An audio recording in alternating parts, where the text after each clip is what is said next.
Greetings and welcome to a special episode of Morrowind Showcases, looking at Morrowind Rebirth 4.0. I'm your host, Talk Elf Guy, and yes, we have actually showcased Morrowind Rebirth before already, but that was back in 2015 with Morrowind Rebirth 3.2, and Transmaster has, changed a lot of things with Morrowind Rebirth since then, to the point that a lot of, towns and cities that are touched by Rebirth look completely different than they did 2 years ago. And Rebirth has also added a lot of new locations, towns, and dungeons for you to explore in the latest updates. So today we're going to, re-examine and look at all that Rebirth does and, changes to the game. And you also find an annotation that'll, take you to our 2015 video looking at Morrowind Rebirth, because some of the changes are, quite striking, and it's, kind of interesting comparing some of these major locations that have been overhauled with their past versions. And anyway, you'll find the main menu here, and there's also timestamp annotations down in the video description below, which are organized around different aspects of Morrowind Rebirth, so you can jump to a particular segment quickly and easily. And obviously, we'll be spending a bit of time looking at every aspect of Rebirth, from changes made to the vanilla game cities, to new locations and dungeons, gameplay changes, regional and graphical updates, and new items, weapons, and armor. You'll find download links from Morrowind Rebirth, as well as a list of recommended graphics mods down in the video description below. So let's go ahead and get started with our first segment. We're going to be taking a look at some of the changes, updates, and expansions that Morrowind Rebirth makes to the cities, towns, and villages of Vvardenfell. Now, if you're at all interested in Rebirth, or if you've, seen Rebirth around before, the town expansions and updates are probably the top thing that you noticed. These new city updates are Rebirth's most visible feature by far, and also a large portion of the content here. And a point in fact, Morrowind Rebirth started out as a sort of town and city expansion mod called the New City series, where the goal was to expand or redesign many of Morrowind's settlements to feel more detailed and lived in. And you can still find a lot of the individual New Cities mods available for download at places like the Nexus or Morrowind's Modding History, though they've gone through some pretty massive revisions in Morrowind Rebirth. And speaking of, we're starting out with the town of Seedeneen, one of the most obvious settlements that's largely been changed when you start the game, with Rebirth installed. And most notable, Seedeneen has been expanded considerably, reflecting its importance as a primary port city on Vvardenfell, with a new expanded shack district, as well as a number of new Imperial-style buildings, and the town has been fully detailed with lots of clutter, flora, and other decorations, and it's really quite scenic. Now, recently, with the newer versions of Morrowind Rebirth, Seedeneen has gone through a lot of changes to improve frame rate, since it used to be, quite laggy, especially on mid-range computers, and things suddenly seem to be quite improved with the FPS here. Now, for each town that we're going to be looking at here, we'll also take a quick look at some of the new interiors that have been added to the town, such as in the case of Seedeneen here, you'll find a new shack tavern, which of course has food and drink for sale, as well as an Imperial garrison and several residential shacks and small shops.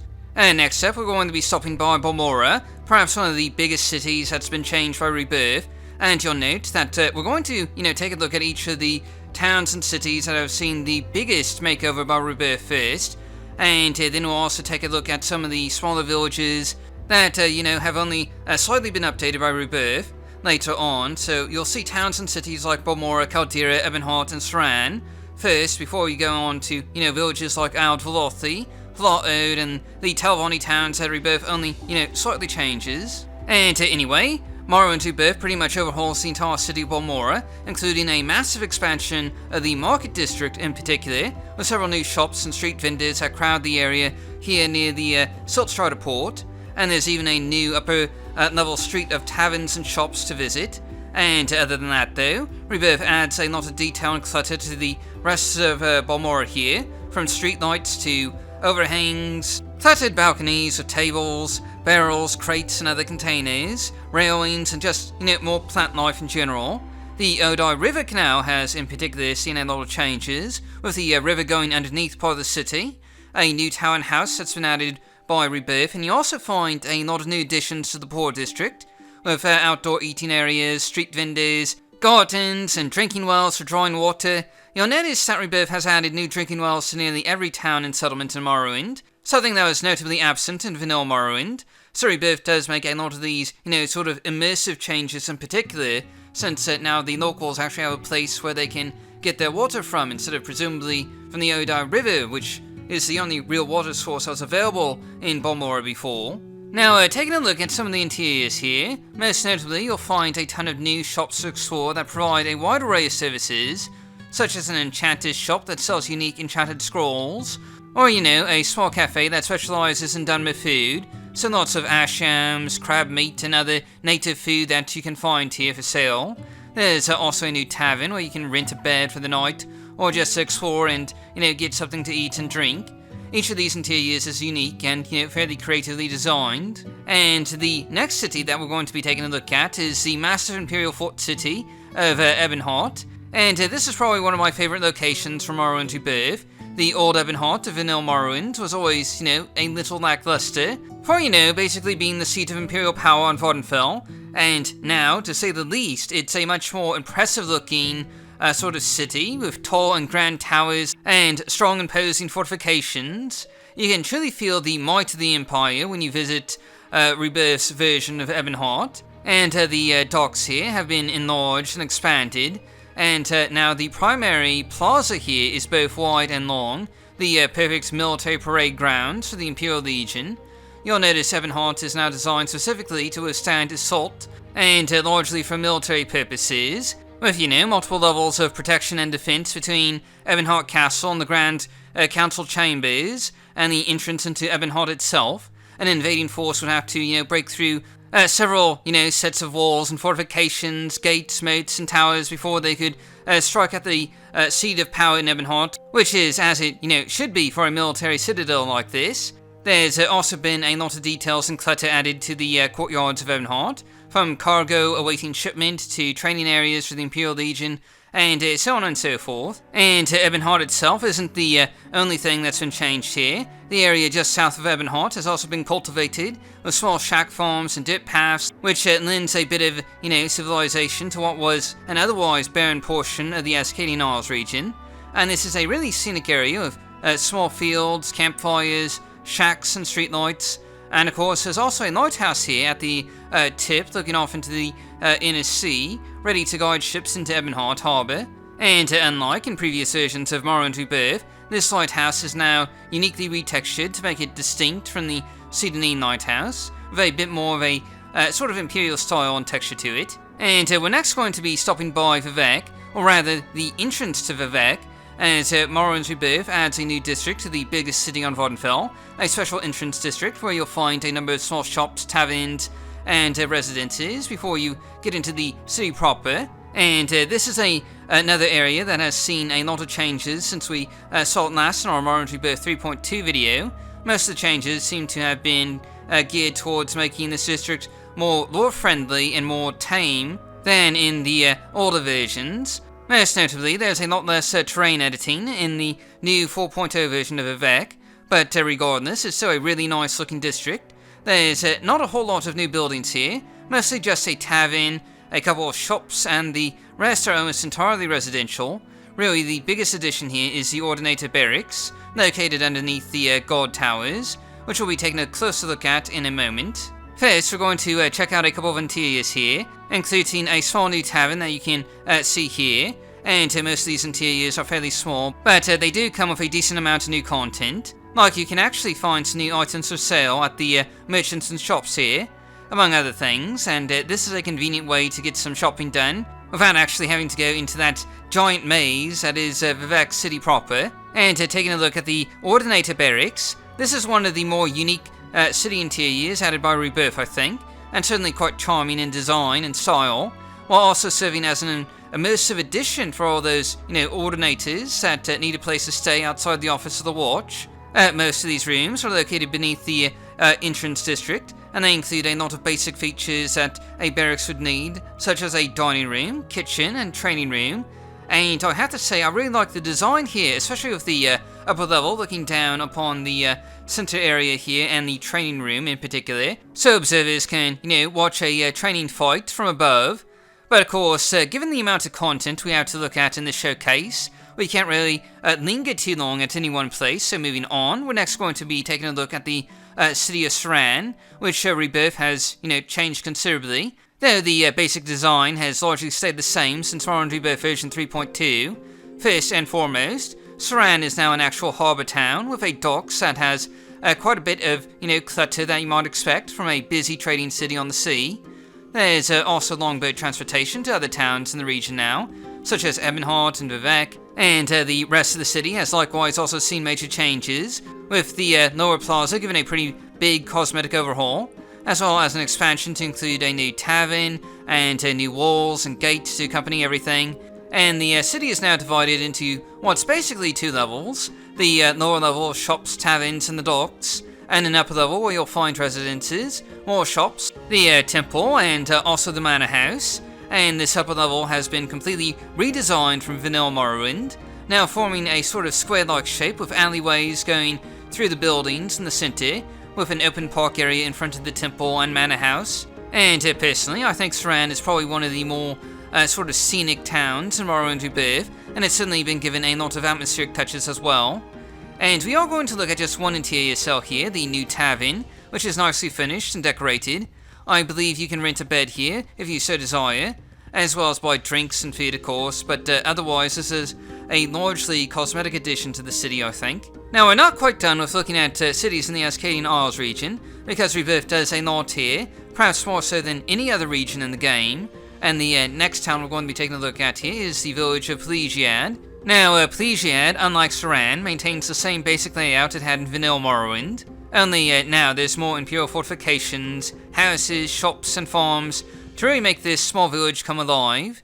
In total, I'd say there's about 5 to 6 new buildings added here, including new shops, like an alchemist shop, on a new side street in the back here, as well as a chapter of the Mages Guild where you can find transportation to other Mages Guild hubs, and there's also a new guard barracks inside the Imperial Legion fort to house additional Imperial Legion guards, and you also find a ton of cosmetic detailing with crates, barrels, training areas for the soldiers, new farms and fields, street lights, Imperial defenses to fend off any attacks, and, so on and so forth. There's also a nice and rather, scenic windmill nearby, along with an Imperial cemetery, since, the locals need to bury their dead somewhere. And another neat feature here is a road that goes around the fort and connects to the Drin plantation. And, this really only makes sense. I mean, in vanilla Morrowind, there was no road here at all, despite the close proximity of these two settlements. And you'd think there'd be some trading going on between the Hladu farms and plantations and the nearby Imperial settlement, even if it is run by a racist twat. But anyway, taking a quick look at some of the new interiors here, you can find the alchemist shop here, and it's a rather nice and functional looking place, with lots of potions naturally. This is a good place to stop in at early on in your travels to stock up on restore health potions before venturing out into the wilderness again. And here you can see the Mages Guild, which is a bit on the plain side, and mostly all you'll find here is some magical related services, like a guild guide and enchanting. But otherwise, there's no new quests added here, as far as I know. And going right down the road, we're next going to stop in at the Drin plantation. And Rebirth has made a lot of changes here, largely expanding and overhauling one of the biggest plantations in the vanilla game. Now you'll find the slave shacks and the rest of the handler shacks have all been squished together over to one side of the plantation now. And at the same time, the main manor has been expanded to include a number of outlying buildings, such as watchtowers, shipping warehouses, and barracks for the local hired guards. And like a lot of locations in Morrowind Rebirth, there's been extensive detailing made here, with streetlights, outdoor furnishings, and just little bits of clutter adding some, life to the settlement. And you also find some rather, large fields outside the Dren plantation walls. And the fields here actually have an aqueduct that can be used to, flood portions of the fields when needed to ensure the crops get enough water. A rather, realistic addition here.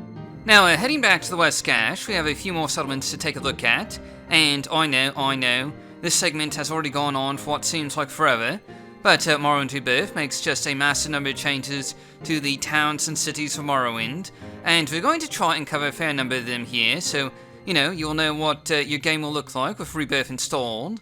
And we're next going to be taking a look at Caldera, and a bit of a fun fact, the original version of Morrowind Rebirth's Caldera was largely based on the mod Better Caldera by Loki the Grouch. Though as of Morrowind Rebirth 4.0, Transmaster has gone in a fairly different direction from that earlier mod, though some elements of Better Caldera are still included here. The really big changes to Caldera include 3 new buildings, a townhouse, Imperial Barracks, and a watchtower, as well as city gates and expanded city walls to, cover the entire city for defensive purposes. And you also find a windmill outside of town, as well as, again, a ton of miscellaneous details and clutter along the streets here. And real quick, we're going to take a look at the Imperial Barracks here, which, provides quarters for the town's Imperial Guards, including a kitchen and dining area for them, as well as beds and lots of new Imperial pamphlets and notes about Imperial activity on Vvardenfell. And that's another thing that Rebirth adds, is a lot of these, flavor documents and things of that nature. And anyway, moving on. The other big town that's seen changes in Morrowind Rebirth is the mining settlement of Nissus, and the changes here are pretty massive when compared to earlier versions of Morrowind Rebirth. There's been a lot of, little new details added to the city since version 3.2. But first, let's start with some of the very first changes that you'll notice when you first enter the city here. There's now an Imperial bridge connecting the town to the other side of the river here, with a lot of Imperial flags and banners, since the Legion is quite prominent here. The rest of the city has also seen a lot of slight improvements in details, with the Siltstrider port most notably getting a facelift, along with the residential section with more gardens, some rocks here and there, and the path up to the mine now has a set of waterfalls, and also the Miner's Lounge now actually has eating areas and the like. Perhaps most striking though, the temple now has a minaret, and many of you will probably recognize this as Sav Rogan's work, since he released a Nissus Minaret mod back in 2014 that has since been integrated into Morrowind Rebirth here.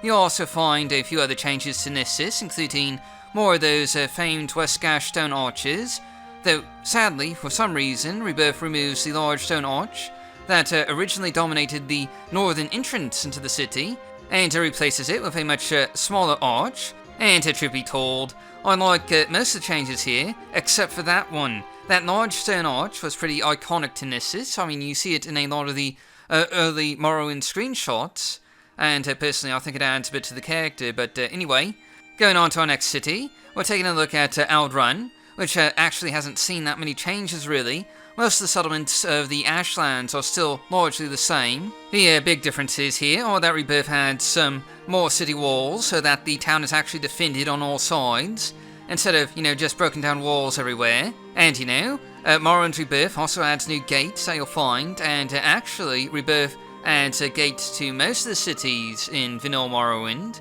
In fact, that's probably one of the major features here, is that all the cities now have defensive gates.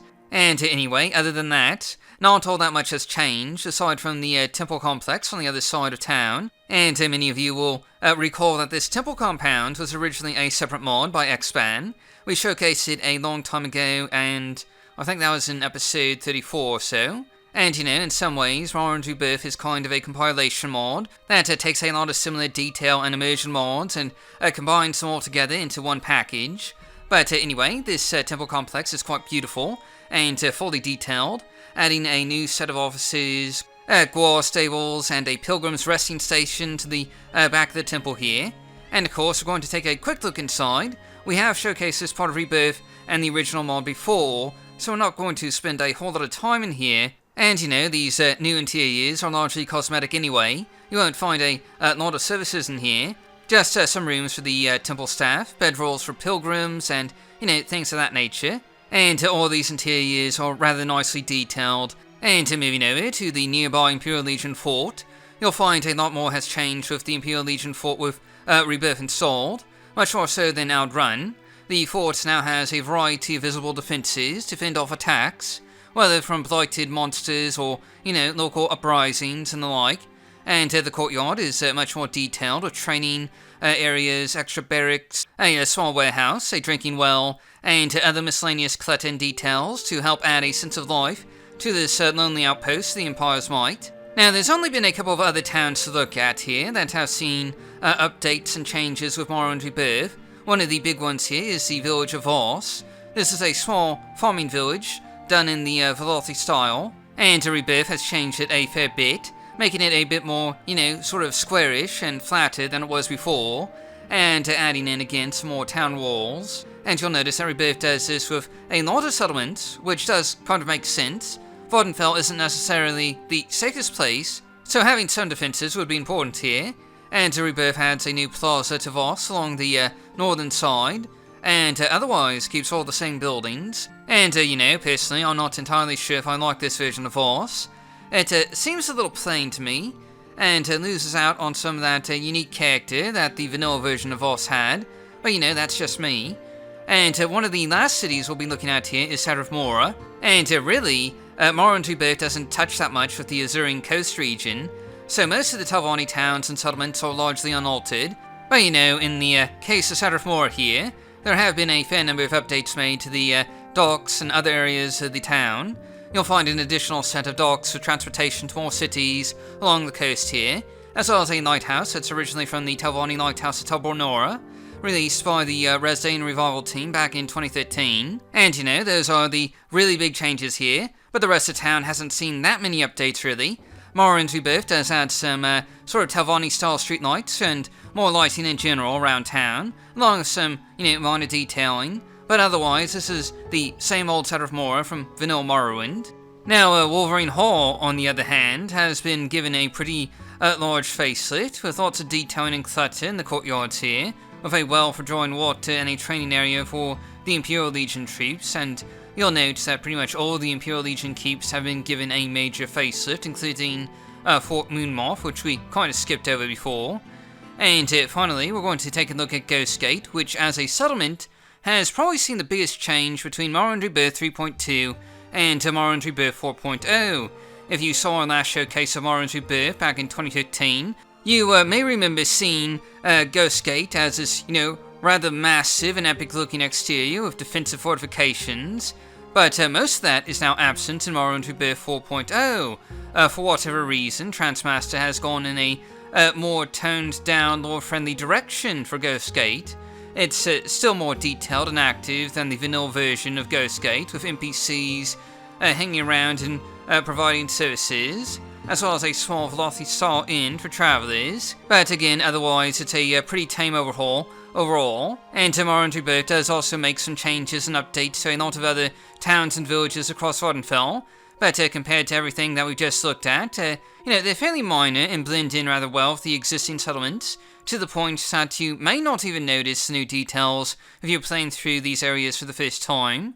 These range from fairly modest cosmetic changes, like Dagonfell, where more Dwemer ruins have been added to the skyline to enhance the town's, natural sort of ancient feel, to, other villages like La Ode and Gnarmark, where you'll find more fishing vessels, crates, and other miscellaneous clutter, as well as outhouses and wells for drawing water, adding a bit of a realistic aspect to these small settlements. And that's pretty much it for vanilla towns and cities that Rebirth overhauls. We're next going to be taking a look at some of the new locations, dungeons, and regional updates that Rebirth makes, and there's quite a few of these to go through. Outside of the town and city overhauls, these new locations are probably one of Rebirth's, biggest features.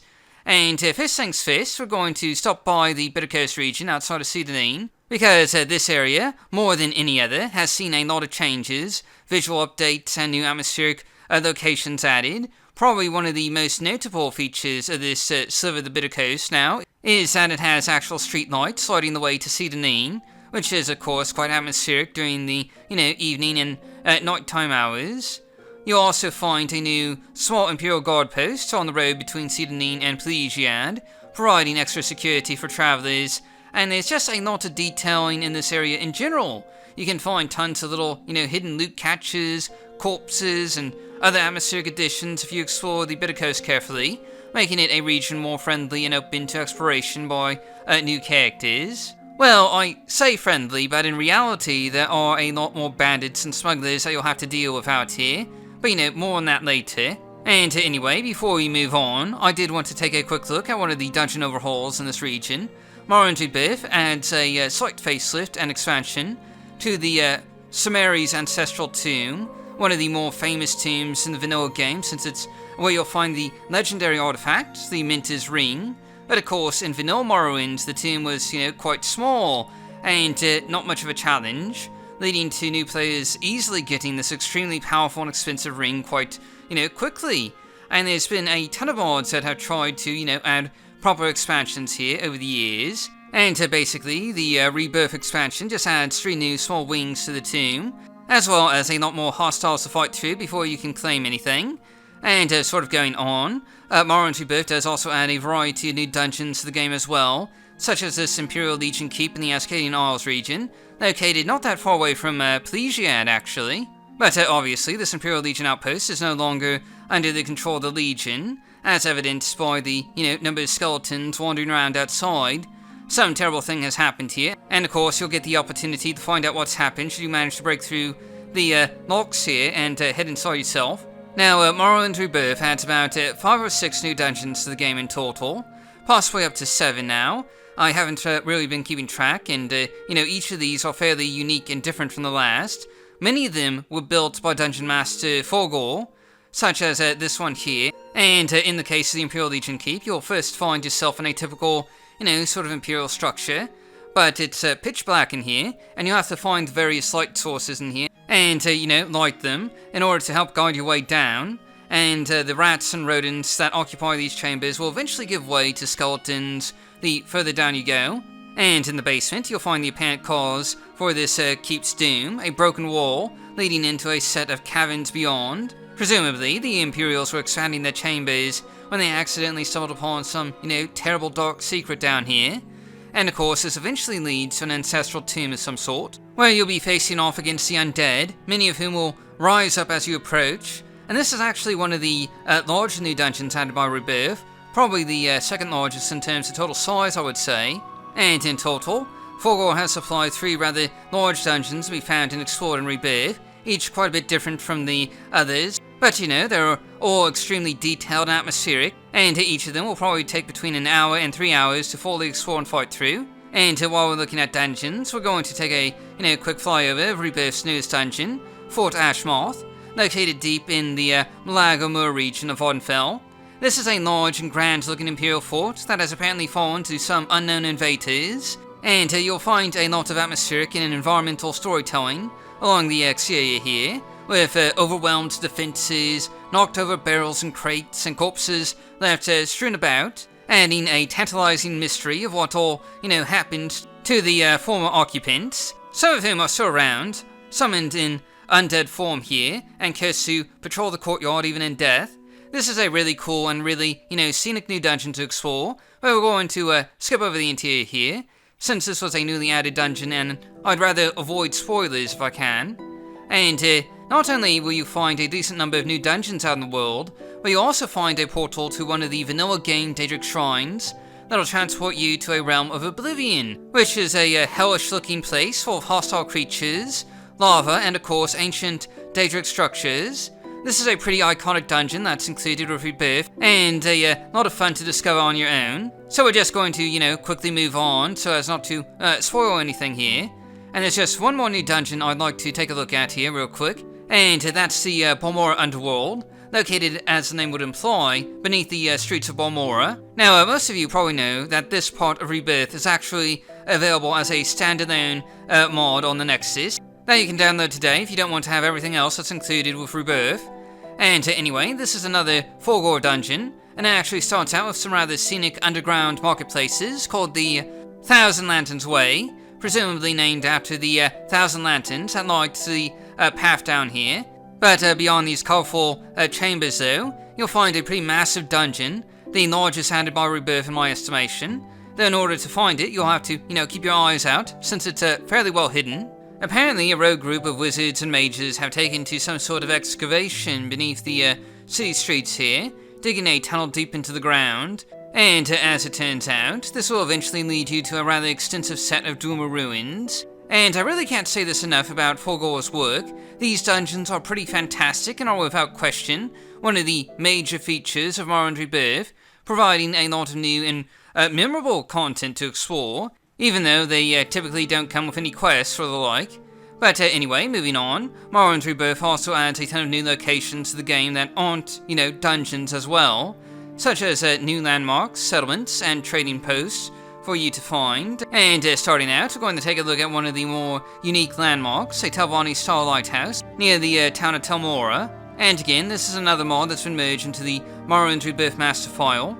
The original mod was the Telvanni Lighthouse at Telvos from the Redesigns Revival series. And for the most part, Morrowind Rebirth has mostly kept this lighthouse here the same, moving it just, a tad closer to Telmora, so it more or less blends in with the town. And you also find a new but small fortified tavern outside the village of Cole. And this is actually the only tavern where you can rent beds in the northern West Gash region, since the villages of Aldvalthi and Cole don't really have any of those, sort of facilities. So it's a nice place to stop in at, off the road if you want. It also has a rather cozy and charming interior here for you to relax in between adventures.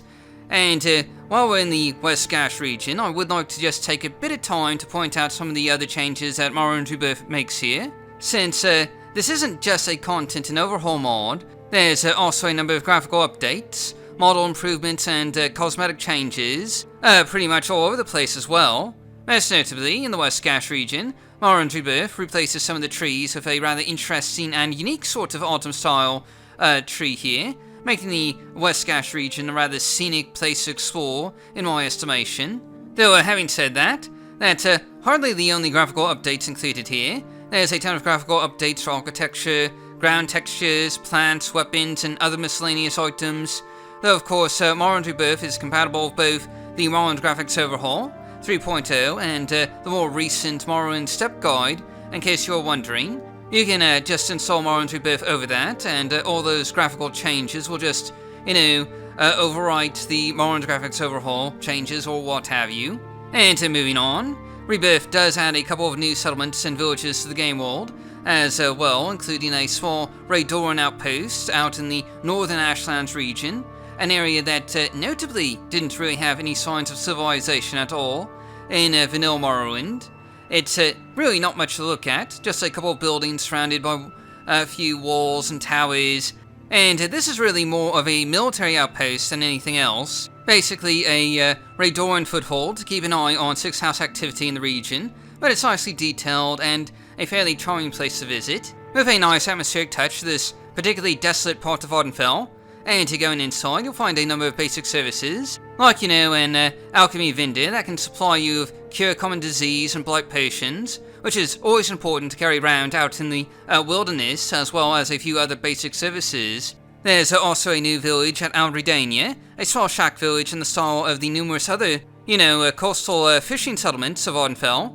It's really not much to look at, just a collection of shacks, docks, and a longboat out here in the Shulgorod region. That said, it's a fairly atmospheric and nicely detailed place, and there's not a whole lot of civilization out here in the Shulgorod region, so it's a nice place to stop in at in between adventures. That said, it will obviously conflict with any other Aldridania mods out there, which as of 2016, there were 4 other major Aldridania town mods and 2 additional mods that were in development for the area, so, just something to keep in mind. And anyway, we're just going to take a quick look at some of the shack interiors here before we move on. There's really not a whole lot to see here, since this is a fairly, small settlement. Now that we've taken a look at some of the new locations and dungeons included in Rebirth, we're going to take a look at some of the other changes that Rebirth offers, starting with gameplay changes and updates that Rebirth makes to the economy and transportation system in particular. So first things first, Morrowind Rebirth changes a lot about how the economy in Morrowind works, and also the value of goods and services in particular. This is arguably one of the more broken aspects of vanilla Morrowind, though by the same note, also one of the things that makes the game feel so unique, because in vanilla Morrowind you had a lot of these absurdly valuable items with tens of thousands of gold, and Morrowind Rebirth basically revalues just about everything in the game, including potions, like the ones seen here. So quality potions and exclusive potions are only about 40 and 60 gold each, rather than 80 or 100 gold. And basically everything has a cheaper value now, like diamonds, pearls, and so on and so forth. For most basic items, the value hasn't changed too much, about a 25% decrease on average, but other items like Daedric weapons, ebony armor, and so on and so forth have seen a trend towards price normalization. So these weapons and armor that used to be worth tens of thousands of gold are now worth just thousands of gold, and they're still worth a lot. And the price changes here are not as extreme as later Elder Scrolls games. Just to move towards a more set standard of prices and values. And the price of services has also changed, or rather become more expensive. Things like transportation will now cost you a lot more, such as the Silt Strider to Nissus is now over 100 gold starting out, and this changes pretty much all the transportation services in the game, even the Mages Guild guides, who offer transportation starting at 40 gold now, rather than 10 gold. This means you have to be a bit more careful starting out with where you want to pay transport to, because with items being worth less now, it's going to be a bit more difficult to earn money right away, so you have to think about where you want to go before you, pay a ton of gold to go there. And also included in Morrowind Rebirth is a slight overhaul, the spell and magic system, renaming more or less all the spells that you can get, and also adding in a variety of new spells offered at the Mages Guild and other magical services. Now, speaking of magical services, Rebirth adds a new system of magical runes to the various branches of the Mages Guild that high-ranking members of the guild can use to teleport, free of charge, to any other guild branch, which is a nice way of getting around once you're of a high enough rank without having to worry about the extra costs in gold. And there's a lot of other little features included with Morrowind Rebirth as well, such as a slight overhaul to how, wildlife behaves. Before, in vanilla Morrowind, basically everything tried to kill you as soon as you got within a mile of most creatures. Now more creatures are passive or, only attack when you get extremely close to them. For example, cliff racers will no longer swarm and attack you. They'll instead, leave you be most of the time. Likewise, rats and mud crabs will leave you alone instead of attacking on sight, making it a bit easier to travel around, though Nyx hounds and Kaguti, I believe, are still quite aggressive. Of course, Morrowind Rebirth also makes the game a bit hot out in the wilderness and dungeons as well, with lots of new dangerous encounters from bandits, smugglers, and new creatures that you'll discover on your journey through Vvardenfell. And a lot of new bandit and smuggler camps have been added to a number of regions, like the Bitter Coast region, where you might find an isolated smuggler, tending to the boat, or a bandit on the road to Vivec that'll try and attack you. And some of these encounters can be a bit difficult for new players, but not impossible if approached with the right strategy. And you'll even find a pair of Argonian warriors in the northern part of the Bitter Coast region attacking travelers, along with the discarded remains of a caravan they apparently attacked and ransacked. And there's a nice bit of, world detailing included with Rebirth to flesh out these, little bandit encampments. And you'll even occasionally find some smugglers outside the caves, like in the Ascadian Isles region, so you may have to, fight through an opponent or two before you can even enter a dungeon. And it should also be mentioned that you'll need to be a bit more, careful if you get a high bounty on your head, because Rebirth adds bounty hunters that can track you down, even in taverns, and attack you with the help of guards to collect the reward for your head, which is a sort of new gameplay dynamic that you'll need to keep in mind.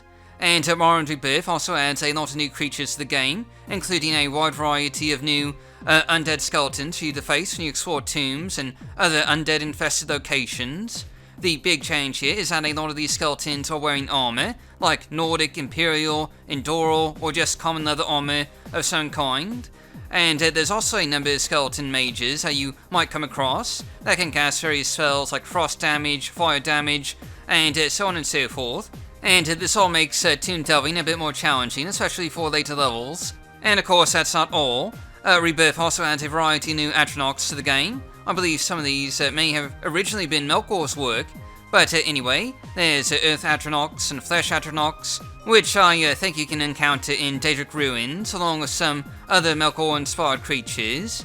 And you can also find various new creatures on Solstheim, even though Rebirth doesn't, really touch Solstheim much otherwise, including Int-like creatures and Frost Giants, I believe.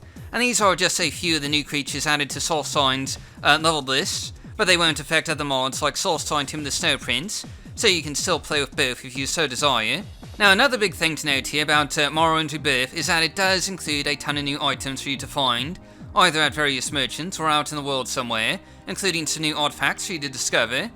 Starting out, we're going to be taking a look at some of the new armor sets included in Morrowind Rebirth, such as the Morag Tong armor set, which is sort of similar to the Dark Brotherhood armor, but with a color scheme more similar to the famed Morrowind Assassins Guild.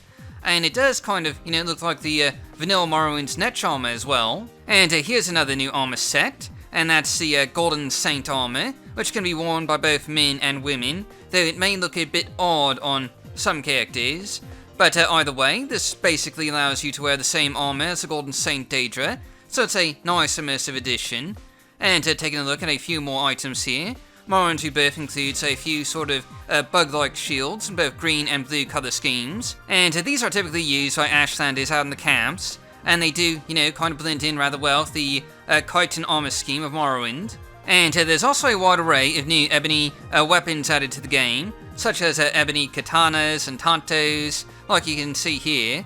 And one of the major things that Morrowind Rebirth does with armor sets is that it fleshes out and completes a lot of the partial armor sets found in vanilla Morrowind, such as the Duke's Guard armor set, which really only included a chest piece in vanilla Morrowind, and it now has boots, gauntlets, a helm, greaves, and everything else. There's also an expanded array of Imperial-style weapons, so you'll find Imperial claymores, long swords and daggers, in addition to short blades and broadswords. And another example of these completed armor sets is the Trollbone armor set, which only had a chest piece and a helm in vanilla Morrowind.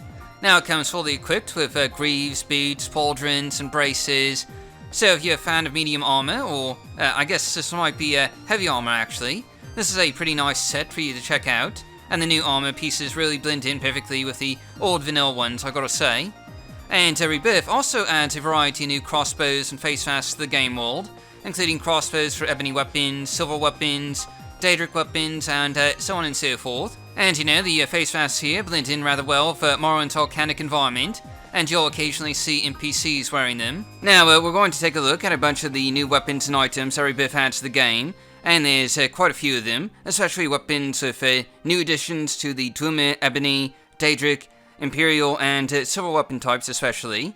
You'll find Dwemer staves, silver katanas, Dwemer great axes, Daedric crossbows and daggers, as well as a new set of Dwemer style weapons with crystal blades that can be found out in the game world. And each of these new weapons is designed to fit in and more or less match the other weapons that you can find in Morrowind, so these are a lore-friendly and immersive addition to your armory.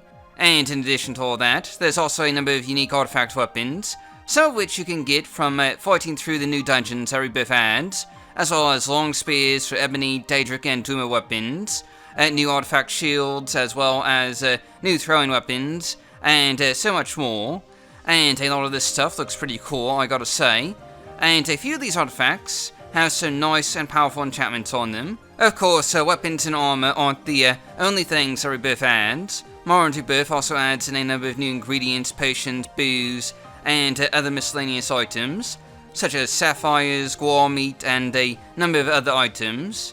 And anyway, that's pretty much everything I have to show you guys for this episode. Keep in mind that we skipped over a lot of stuff that Rebirth adds. This is, really meant more as a general overview of what's in Morrowind Rebirth 4.0 more than anything else. So you'll just have to check it out or play it for yourself to see everything else that it adds. And again, download links are in the video description below. So thanks for watching, and I'll see you all next time.